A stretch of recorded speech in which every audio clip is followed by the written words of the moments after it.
es el domingo de la Santísima Trinidad.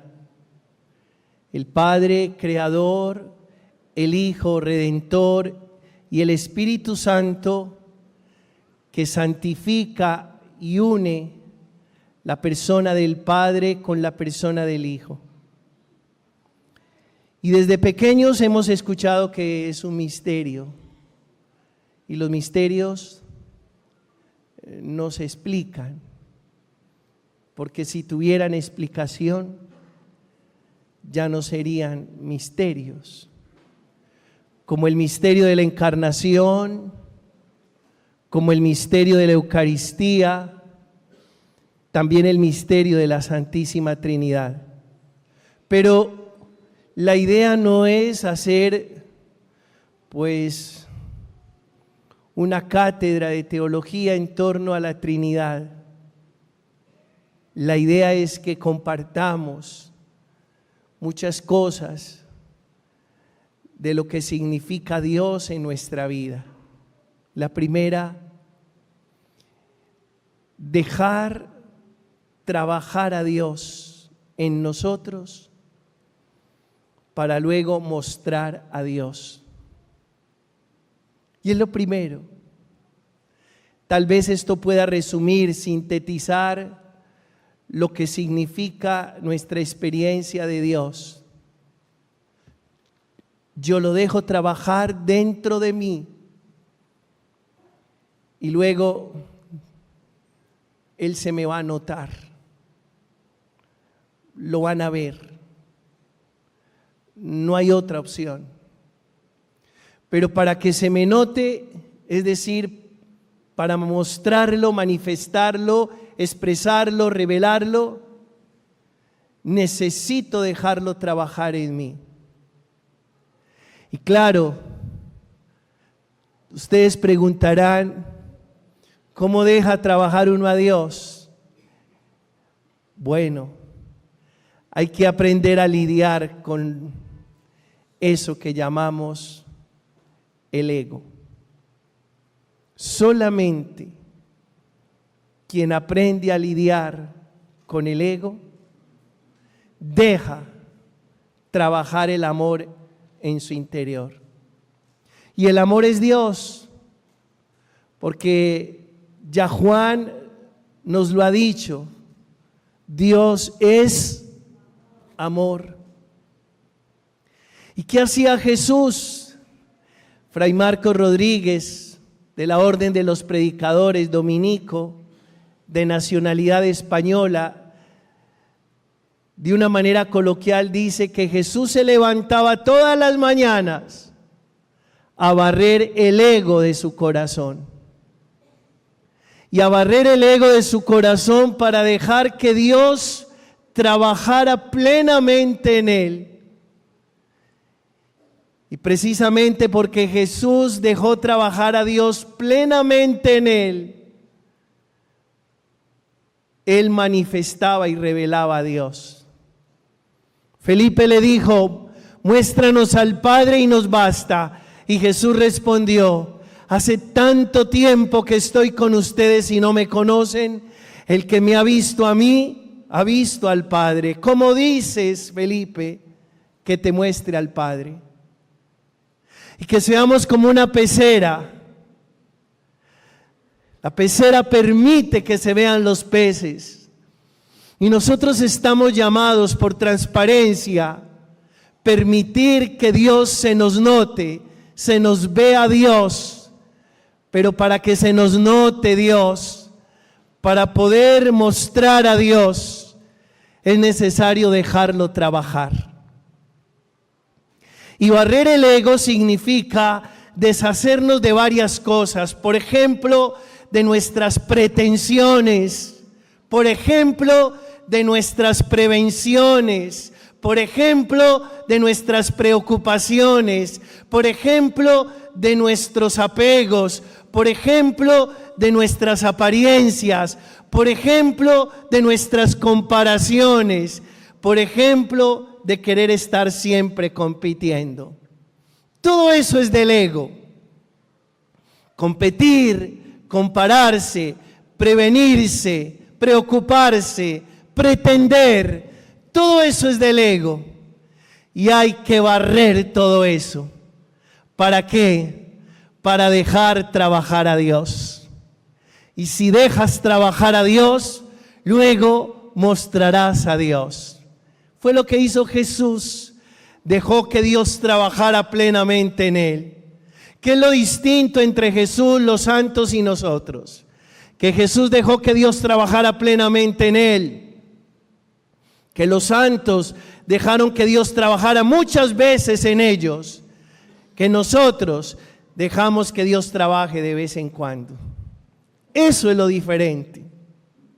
Y por eso lo importante de dejar que Dios sea, haga y se manifieste a través de todos nosotros. Ser una pecera. La pecera revela, muestra, deja ver por transparencia a los peces. Nosotros revelamos, dejamos ver por transparencia, mostramos a Dios. Segundo, estamos llamados a encontrar a Dios, no en la historia ideal, sino en la historia real. De repente a nosotros nos fabrican o nos prefabrican una historia ideal, pero a Dios se encuentra no en esa historia ideal, sino en la historia real. Es decir, no en las nubes, sino en la tierra, no en los libros, sino en la vida, no solo en la iglesia, sino en la casa, en la familia, en el trabajo. Di después de mí, no en las nubes, sino en la tierra. No en los libros, sino en la vida. No solo en la iglesia, sino en la casa. Y ahí, hermanos, vamos descubriendo a Dios, porque el que tenga una experiencia de Dios que solo define como realidad operante en el templo, tiene una experiencia de Dios muy pobre, demasiado, pobrísima. ¿Por qué? Porque entonces tendrá que esperar cada 8 días para tener esa experiencia.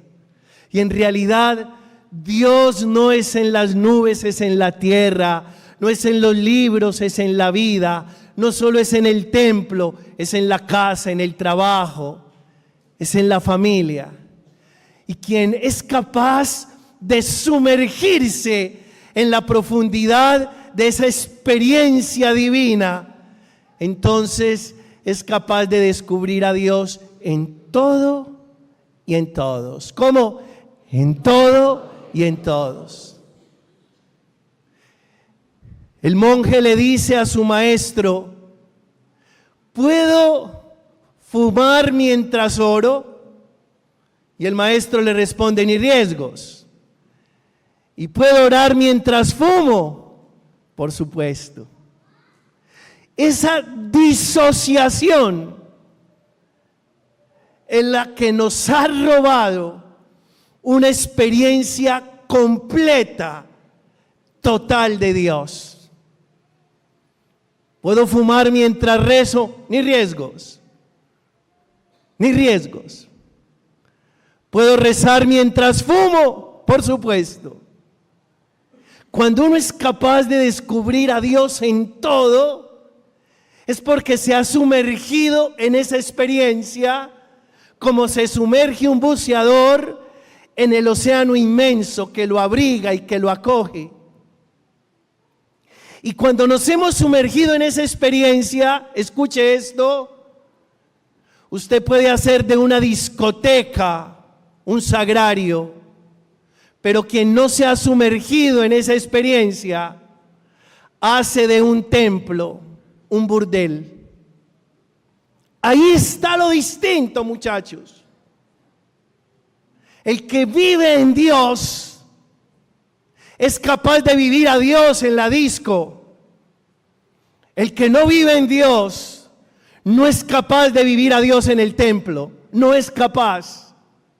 Y por eso el interés profundo de una espiritualidad que logre arropar toda la realidad para superar esa disociación, esa ambigüedad, esa dicotomía, esa división.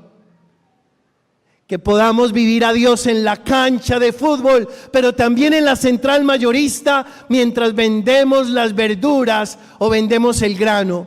Que podamos vivir a Dios en la calle, también con los amigos, también con los hermanos, también en la casa, también en la playa, en todas partes. Es sumergirse en las profundidades de esa experiencia infinita que se llama Dios. Tercero, hay dos clases de Dios: el Dios que nos creó y el Dios que hemos creado. Y puede que esto suene un poco estridente, pero no tengo temor a decírselos. A veces las estructuras religiosas crean un Dios distinto al que nos creó. ¿Cómo es el Dios que nos creó? O mejor, que nos está creando, porque no ha terminado. Todos los días está trabajando en cada tejido y en cada célula nuestra. Todos los días.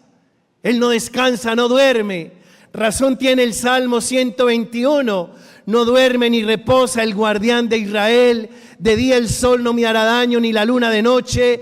¿De dónde me vendrá el auxilio? El auxilio me viene del Señor que hizo el cielo y la tierra. Alabado sea Él.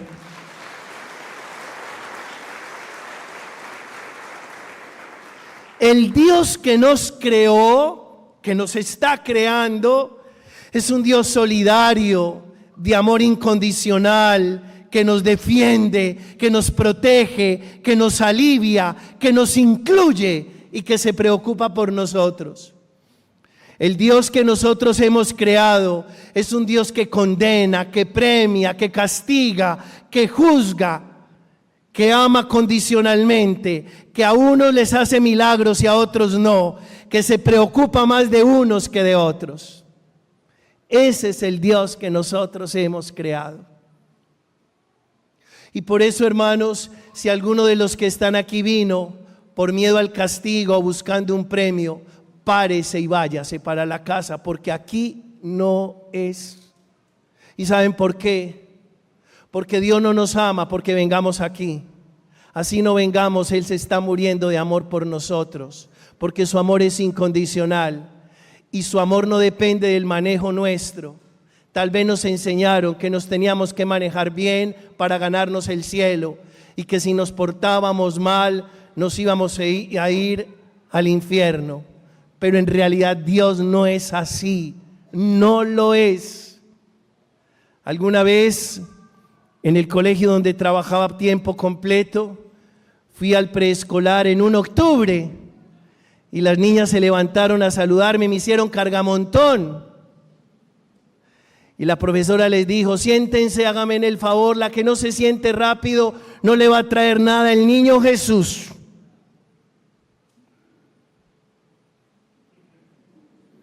Y le dije: niñas, mentiras, el niño Jesús de todas maneras les va a traer.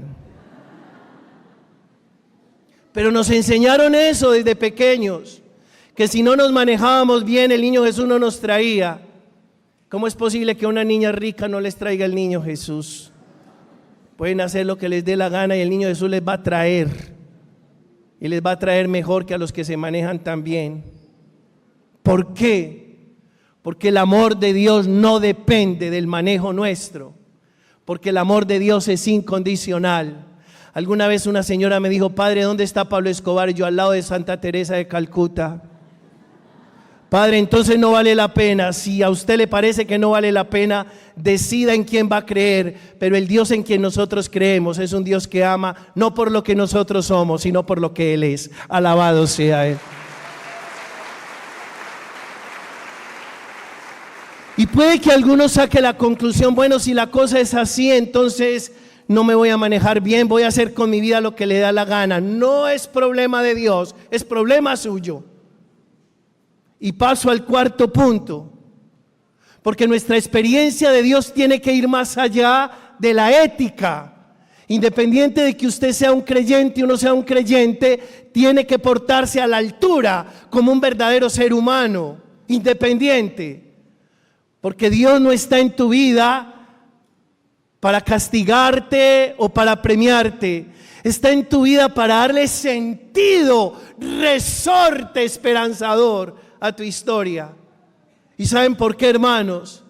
Porque después de 54 años de vida y de 30 años de vida sacerdotal, puedo sacar esta conclusión: Dios es lo único capaz de darle resorte profundo y existencial a mi vida. No hay otra manera, no hay otra realidad, no hay otro ser, no hay nada que sea capaz de hacerlo. Y ustedes saben que es así, saben que es así. Porque el que vive en Estados Unidos se quiere venir a vivir a Colombia, y los que vivimos en Colombia nos queremos ir a vivir a Estados Unidos. Porque el que es soltero se quiere casar, y el que es casado se quiere separar. Porque el que tiene un carro bueno ya está mirando para otro lado porque salió uno mejor. Esa es la vida. Los seres humanos somos unos eternos insatisfechos. Y precisamente porque somos unos eternos insatisfechos, sabemos que el papel que cumple Dios en nuestra vida es de sentido profundo, y nada ni nadie puede cumplir ese papel. Alabado sea mi Dios. ¿Qué te lleva a una conducta adecuada? Tu convicción profunda de ser la persona que Dios quiere que seas, no más. En otras palabras, ¿qué te lleva a manejarte bien? La convicción profunda de llegar a ser la persona que Dios soñó desde antes de todos los siglos. Eso es lo que te impulsa, te empuja y te estimula a ser la persona que debes ser. Pero no porque te van a castigar ni porque te van a premiar, porque Dios a todos nos ama entrañablemente. Alguien me decía en estos días: padre, yo tengo muchas ganas de comulgar. Y le dije: antes de que me siga contando, yo quiero decirle una cosa: más ganas tiene Dios que usted comulgue. ¿Por qué? Porque aquí el gran enamorado no es el ser humano de Dios. Aquí el gran enamorado es Dios del ser humano. Si hay alguien que esté perdidamente enamorado de ti, es Dios. Y si hay alguien que esté trabajando en cada uno de tus tejidos y en cada una de tus células, aunque tú no te enteres, aunque tú no creas, aunque tú no lo quieras, es Dios. Quinto, ¿quién es mi Dios? Es una pregunta que cada uno tendrá que hacerse en esta tarde de la fiesta de la Santísima Trinidad. ¿Quién es mi Dios? Centremos esta idea diciendo lo siguiente: la vida de la criatura humana está referida o en referencia totalmente a Dios. Bueno, eso es lo que nosotros creemos. Tu vida está en referencia a Dios, toda. Cuando tú haces algo por alguien, no es por alguien, es por Dios. Cuando tú decides algo por alguien, no es por alguien, es por Dios. Y cuando tú te sacrificas por alguien, no es por alguien, es por Dios. Pero hay que crear esa conciencia. ¿Por qué? Porque tu Dios es aquello que manda en tu vida. Es aquello por lo que eres capaz de sacrificarte. Es aquello que te empuja a tomar las más serias y definitivas decisiones. Ese es tu Dios. Ese es tu Dios. ¿Cómo saber cuál es tu Dios? Lo que te manda en la vida, lo que te lleva a hacer sacrificios serios y lo que te conduce a tomar decisiones determinantes. Eso es tu Dios. No hay otro. Entonces usted dice, lo que manda en mi vida, lo que me lleva a tomar sacrificios serios y a tomar decisiones determinantes es la plata. Ese es su Dios. Es mi señora, ese es su Dios. Son mis hijos, ese es su Dios. Es la institución para la que trabajo, ese es su Dios. Muchachos, a veces estamos tan embolatados, dejándonos mandar, haciendo sacrificios y tomando decisiones porque no vale la pena. Por Dios, solamente por aquel que lo es todo en mi vida, soy capaz de dejarme mandar, soy capaz de sacrificarme y soy capaz de tomar decisiones determinantes, solamente por Él. De lo contrario, cuidado, usted le está obedeciendo a un Dios no que lo creó, sino que usted mismo creó. Y les voy a poner el ejemplo.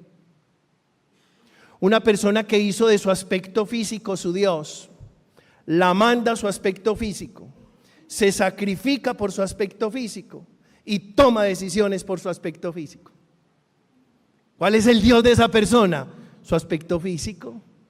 Y ustedes saben que en un mundo tan superficial como este, muchas personas han creado ese Dios, el Dios de su figura física. Y esa figura física es la que las gobierna. Y esa figura física es la que les hace que hagan tremendos sacrificios.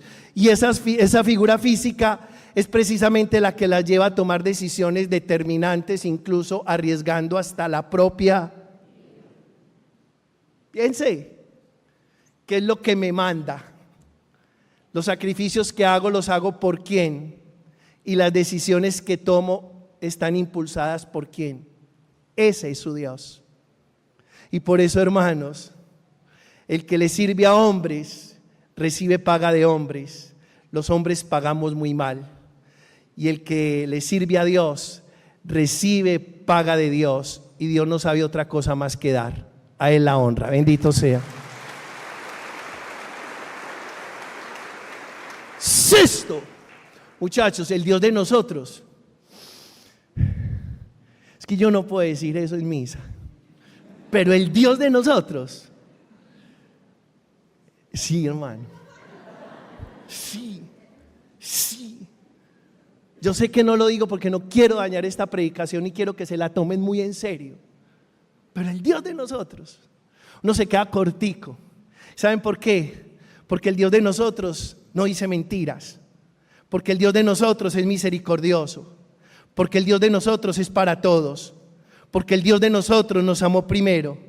Porque el Dios de nosotros nos amó hasta el extremo. Porque el Dios de nosotros es bueno. Porque al Dios de nosotros no le gustan los súbditos. Porque el Dios de nosotros no tiene sed de sacrificios. Porque el Dios de nosotros no es vengativo. Porque el Dios de nosotros es cercano. Porque el Dios de nosotros es humano. Porque el Dios de nosotros es fiel. Alabado sea Él. Sintámonos muy orgullosos del Dios que nos reveló Jesús de Nazaret, que es el Dios de nosotros, que Jesús le llamaba como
que Jesús le llamaba Padre, que los profetas le decían Yahvé, pero que Jesús se atrevió a decirle Apá, es decir, Abba, es decir, papito del alma. Ese es el Dios de nosotros. Y finalmente, hermanos, termino diciéndoles una cosa. Uno en la vida termina defendiendo muchas cosas y no defiende su fe. Y no es que nos tengamos que poner a pelear con todo el mundo por la fe, pero sí tenemos que ser lo suficientemente claros con lo que creemos. A veces somos muy tímidos con la fe. A veces somos muy tibios con la fe. A veces somos muy miedosos con la fe. Y no somos capaces de decirle a una persona, esto es lo que yo creo y por favor me lo respeta. Esto es lo que creemos en mi casa y por favor no lo respeta. Esto es lo que amamos, lo que confiamos y lo que esperamos y por favor que nadie se meta con esto. Porque el que se mete con mi fe, se mete con lo más profundo y esencial de mi vida. Porque para mi Dios no es una cosa, para mi Dios lo es todo. A Dios la honra y la gloria por los siglos de los siglos. Amén.